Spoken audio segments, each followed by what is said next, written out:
there YouTube, this is Helen Pixels wanting to welcome you to my channel. Now, basically what I'm going to do this channel about is RPG Maker and how to make your own video game. Now, I've always loved playing RPGs. You probably do too, which is why you'll subscribe to my channel. Now, most of us have played an RPG at some point in the past, whether that be the original Legends of Zelda, maybe you played the old Pokemon Blue or Red version. I certainly had the blue version, as I enjoyed when I was growing up. And much more modern RPGs, obviously you've got the entire Legends of Zelda series. Everybody should know what that is by now. So basically, I decided I wanted to create an RPG of my own. So I had a look around at the programs available and I found RPG Maker. Now, there seems to be quite a lot of different programs that are available that are RPG Maker. Some are more modern than others. And the version I decided to buy was VX8. Now, I realise obviously at this point it's considered a legacy software, but that isn't a bad thing, because there is an absolute ton of community plugins available which extends the functionality of the engine. And also, when you have a look at the more modern ones, the price point is actually quite a bit higher. I was able to get VX8 during an offer on Steam. I only paid £10.53 for it, so that's actually a very cheap entry point, really. Now, I am still looking at other game engine softwares as well, because to be fair, there is a hell of a lot of things on offer, but with me being a complete newbie, obviously my first game will be an RPG Maker. And having explored the engine thoroughly, there's quite a lot that is actually possible. Now, one thing, as I will say, a lot of people will not buy a game that's made with the RTP.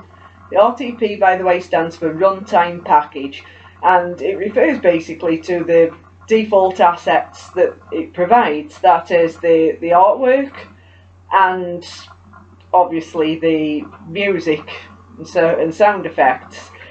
So I've been looking at replacing the RTP.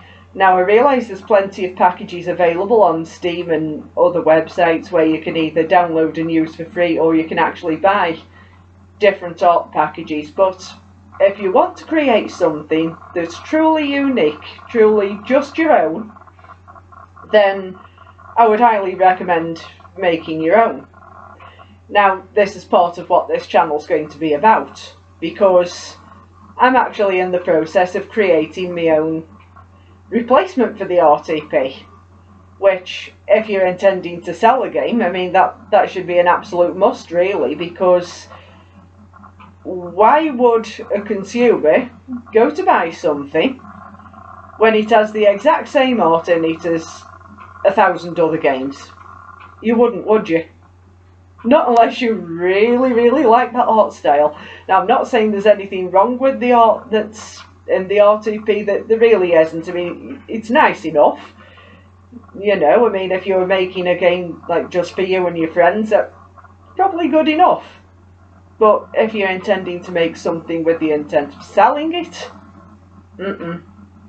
it just won't cut, because everybody's seen it and they've become more or less stock assets at this point. So, what I'm doing with the channel, I've downloaded a program obviously called Critter. There's plenty of other imaging software out there. I mean, some people have preferred to use Photoshop, and some people use a small paid tool called Sprite for doing the pixel art. Come on, cat, you're getting in the way of the bloody screen.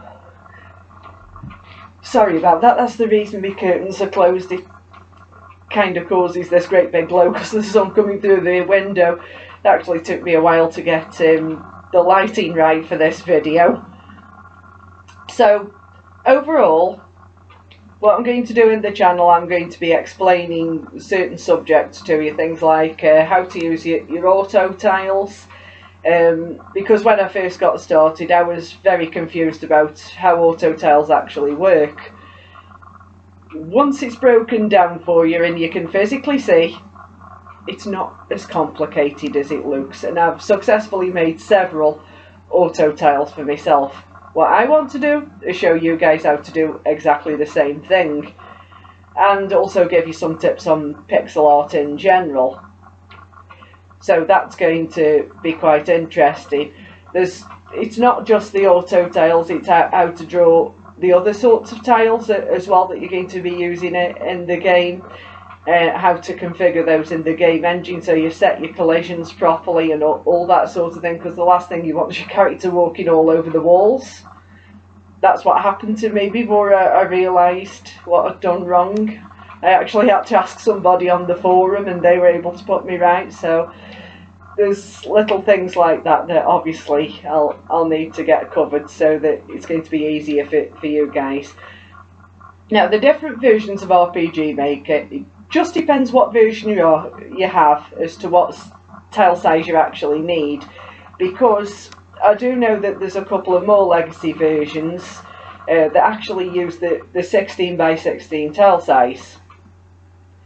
So for those engines you're going to need the size to be smaller. Now the one I'm using, VX Ace, and I do know that this also applies to VX and I believe to XP as well, is the 32 by 32.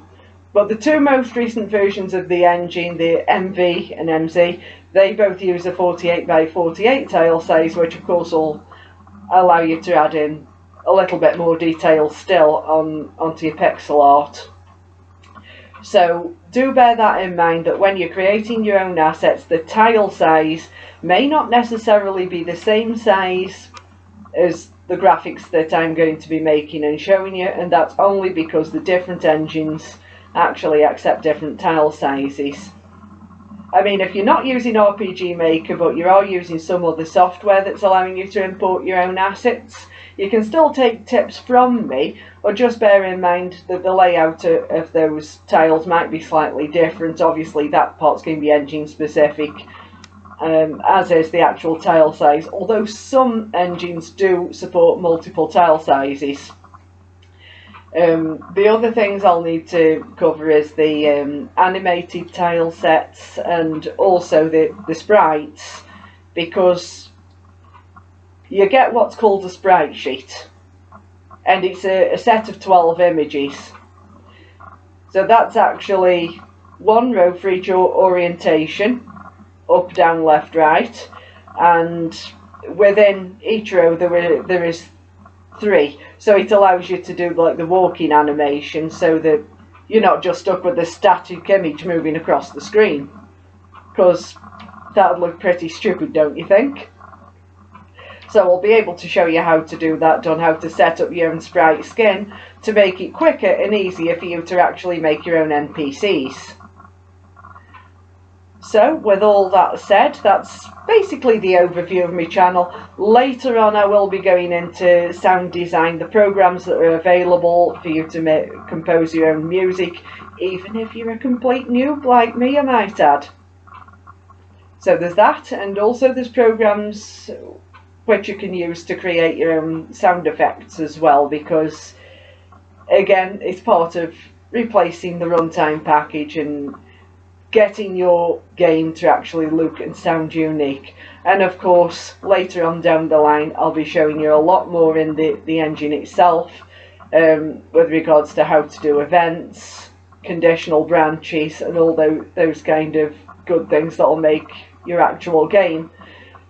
Now I will say that a game made in RPG Maker, unless you're using the most modern version, I know that the MZ does actually support Android exports as well, but most versions will just support the Windows EXE versions, which of course means that you'll be making games for the PC market, and of course you can sell those on places like Itch, and you can sell on Steam and things like places like that. There's plenty of websites and things like that available. So as I'm going through this journey of making my own game, You guys can come along with me. You can take all my pixel art tips and just have a look at how it's done. So next time you won't have my face on the screen, you'll actually see a screen recording of what I'm doing. And when I do that, you'll actually be able to see how I'm using the programs and exactly how I'm setting up the auto tiles, and you don't want me face in the way while I'm trying to do that. All that said, welcome to my channel. I hope that you'll find something useful within, and thanks for listening. Bye bye.